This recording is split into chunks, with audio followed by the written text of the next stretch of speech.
Bapak Ibu hadirin yang terhormat, kami persilakan duduk kembali. Bismillahirrahmanirrahim. Assalamualaikum warahmatullahi wabarakatuh. Selamat sore, salam sejahtera bagi kita sekalian. Shalom, salve, om swastiastu. Namo Buddhaya, salam kebajikan. Yang saya hormati dan saya banggakan yang mulia Datuk Seri Anwar Ibrahim, Perdana Menteri Malaysia. Para menteri dan pejabat tinggi dari Malaysia dan Indonesia, rekan-rekan media, saudara-saudara sekalian yang saya hormati.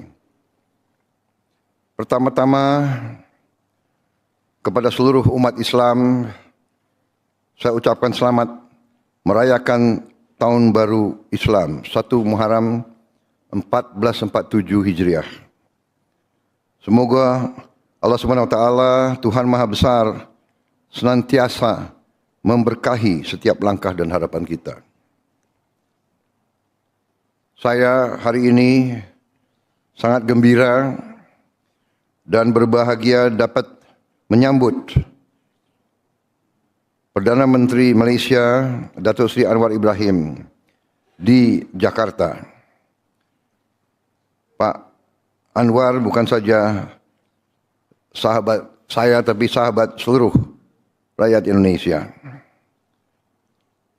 Kunjungan Perdana Menteri Anwar Ibrahim ini menunjukkan eratnya hubungan di antara kedua negara. Juga menunjukkan komitmen untuk kita terus memperkuat kerjasama di semua bidang. Dalam pertemuan saya dan Perdana Menteri Anwar Ibrahim tadi, kita membahas secara intens masalah-masalah bilateral kedua negara, juga masalah regional ASEAN, dan juga masalah global. Kita tukar pandangan dan ternyata dalam banyak hal, hampir semua hal, pandangan Indonesia dan Malaysia sama. Kita punya pandangan yang sama menghadapi masalah-masalah tersebut.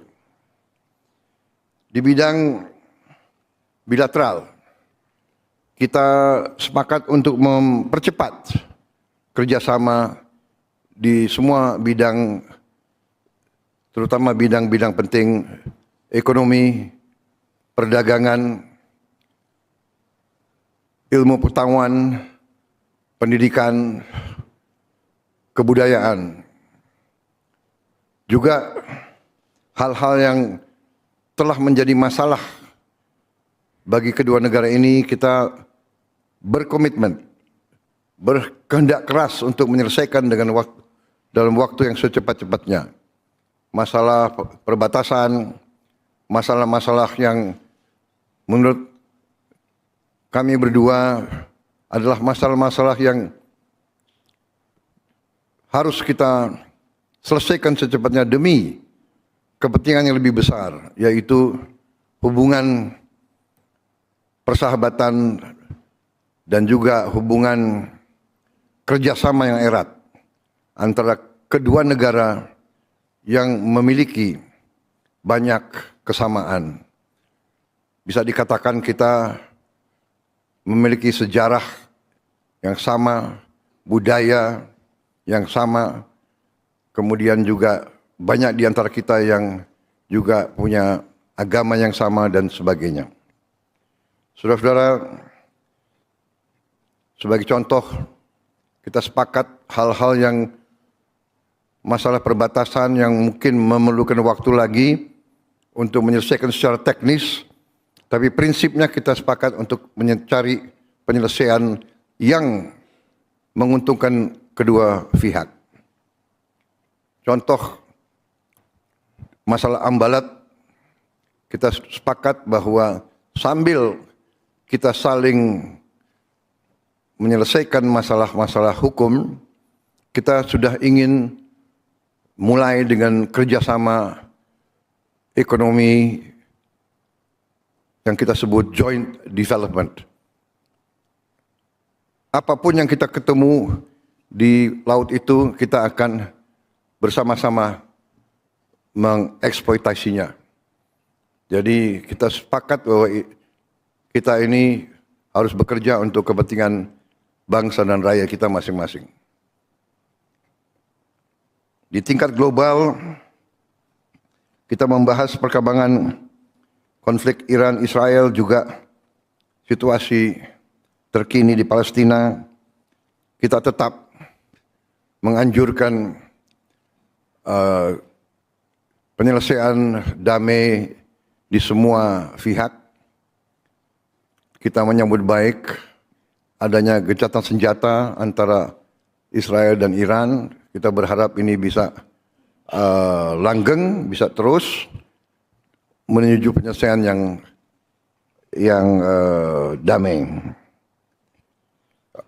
Mengenai Palestina, kita tetap mendukung kemerdekaan Palestina. Hanya two-state solution yang bisa mengakhiri pertikaian tersebut. Indonesia dan Malaysia memandang perlu suatu upaya kolektif global untuk mendorong penyelesaian konflik-konflik secara damai. Saudara-saudara sekalian, kita ada pertemuan tahunan yang akan kita laksanakan bulan Juli yang akan datang, sehingga kita berharap masalah-masalah yang perlu diselesaikan secara teknis akan kita selesaikan pada saat itu. Terima kasih. Wassalamualaikum warahmatullahi wabarakatuh. Salam sejahtera bagi kita sekalian. Saya persilakan Perdana Menteri Datuk Seri Anwar Ibrahim. Assalamualaikum warahmatullahi wabarakatuh dan salam sejahtera. Saudara saya yang saya muliakan, Datuk Seri Prabowo Subianto, Presiden Republik Indonesia, rakan-rakan menteri, rakan-rakan yang saya muliakan, sekali lagi ucap terima kasih dan penghargaan dan sambutan yang luar biasa. Ini sebenarnya kunjungan tidak rasmi kerja untuk bincang beberapa isu semasa, dua hala, sebelum kita adakan pertemuan yang agak lebih official akhir bulan nanti. Tapi demikianlah hubungan persahabatan saya dengan saudara Prabowo ini, masing-masing berusaha untuk mendekatkan silaturahmi dan juga menunjukkan persahabatan yang setia selama hampir setengah abad. Jadi dari pribadi dan family, saya ingin lahirkan rasa penghargaan yang setingginya. Dan oleh kerana semangat persaudaraan begitu rapat, kita ada masing-masing tanggungjawab untuk mengangkat martabat negara kita, ekonominya, investasi, perdagangan, dan pelbagai bidang yang disentuh dan disinggung oleh Pak Presiden sebentar tadi, kebudayaan, pendidikan, research atau penyidikan, dan semua bidang. Jadi itu arahan kita, instruksi masing-masing kepada rakan-rakan menteri dan officials adalah untuk menjadikan hubungan ini agak signifikan dan special. Hubungan ini boleh mendekatkan dan menyelesaikan semua isu-isu yang berbangkit, termasuk isu maritim, isu sempadan. Dan kalau nampaknya masih buntu sedikit perundingan dari segi hukum dan peraturan dan undang, maka tidak ada halangan untuk kita segerakan kerjasama ekonomi, termasuk yang disinggung tadi, Joint Development Authority, kalaupun di kawasan Ambalan. Kerana kalau kita tunggu selesai, kadang mungkin mengambil masa 2 dekad lagi. Jadi kita manfaatkan waktu ini untuk mendapat hasil supaya memberi keuntungan kepada kedua-dua negara dan membela nasib rakyat kita di kawasan yang agak jauh di perbatasan. Kita juga bicarakan soal sepadan yang lain, kadang-kadang di Malaysia seperti juga di Indonesia melibatkan provinsi. Seperti kita, umpamanya Sabah. Saya ucap terima kasih kerana kesediaan kita untuk meningkatkan hubungan, dan saya percaya telah mengambil kira pandangan wilayah Sabah, kita akan dapat memeterai penyelesaian yang agak lebih segera dan adil. Potensi investasi dan dagang negara kita ini terlalu besar. Tetapi kami berdua merasakan kita belum optimalkan keupayaan ini. Dan ini agak bukan dikesalkan, tapi maknanya tidak waras dari sudut kepentingan dan persahabatan yang terikat di kalangan kita. Saya setuju dengan gesaan Presiden supaya langkah-langkah yang munasabah apapun yang mungkin untuk kita tingkatkan investasi masing negara.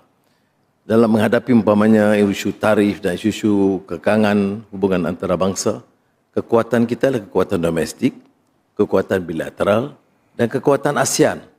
Dan ini kita harus bina dengan semangat yang ada di kalangan pimpinan.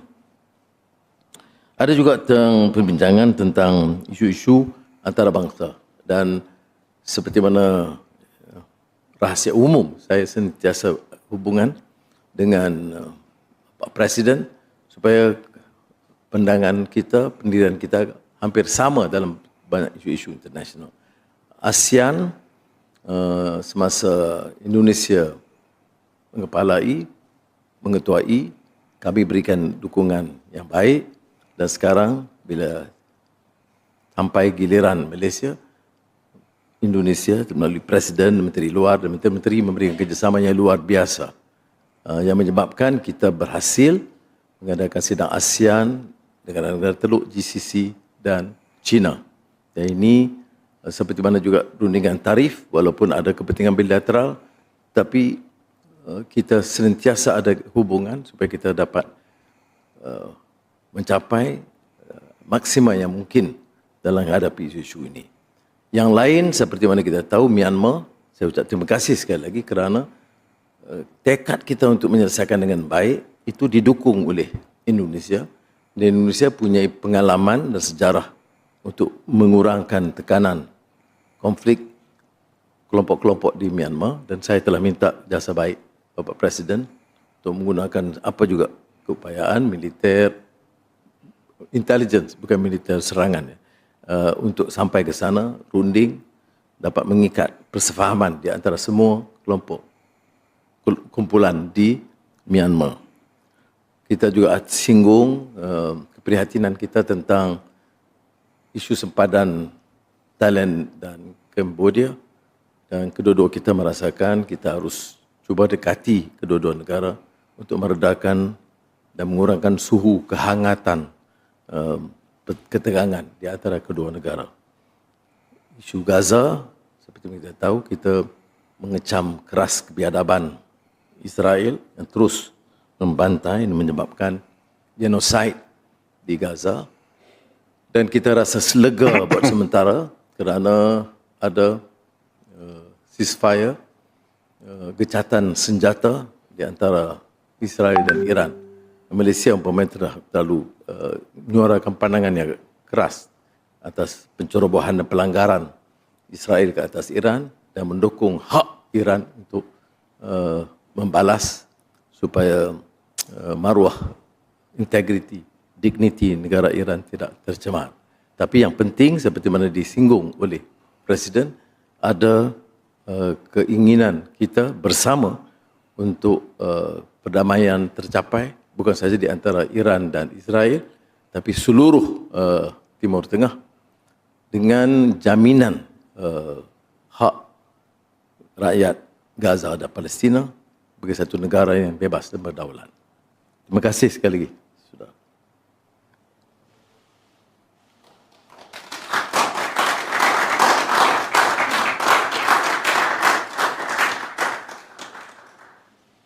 Hadirin yang kami hormati, demikianlah seluruh rangkaian acara kunjungan resmi Perdana Menteri Malaysia. Selanjutnya, Presiden Republik Indonesia Bapak Prabowo Subianto dan Perdana Menteri Malaysia Dato' Sri Anwar Ibrahim meninggalkan tempat acara.